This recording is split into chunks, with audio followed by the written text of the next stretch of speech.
সেপ্টেম্বরে বিদায়ের গুঞ্জন ২২ বছরের আন্তর্জাতিক ক্যারিয়ারের ইতি টানতে পারেন ক্রিস্টিয়ানো রোনালদো। বিভিন্ন আন্তর্জাতিক গণমাধ্যমের খবরে বলা হয়েছে ২৪ সেপ্টেম্বর ওয়েলসের বিপক্ষে উয়েফা নেশনস লিগ ম্যাচের পর পর্তুগালের জার্সিকে বিদায় জানানোর পরিকল্পনা করেছেন তিনি। জর্ডানের ক্রীড়া সাংবাদিক মোহাম্মদ আওয়াদের তথ্য অনুযায়ী রোনালদো নিজের শেষ আন্তর্জাতিক ম্যাচের জন্য বেছে নিয়েছেন লিসবনের এস্তাদিও জোসে আলভালাদে, যেখানে তার ফুটবল যাত্রা শুরু স্পোর্টিং সিপিতে। তবে এ বিষয়ে এখনও আনুষ্ঠানিক ঘোষণা দেয়নি পর্তুগিজ ফুটবল ফেডারেশন বা রোনালদো নিজে।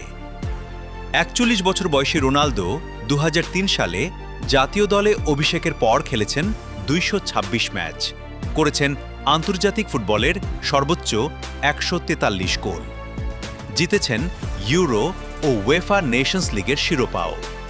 এদিকে সদ্য শেষ হওয়া বিশ্বকাপে ৫ ম্যাচে ৩ গোল করলেও শেষ ১৬র বাধা পেরোতে পারেনি পর্তুগাল।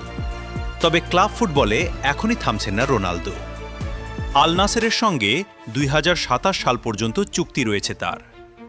ক্যারিয়ারে ৯৭৬ গোল করা এই মহাতারকার সামনে এখন ১০০০ গোলের ঐতিহাসিক মাইল ফলক স্পর্শ করার লক্ষ্য। শিকড় টিভি, কানাডা।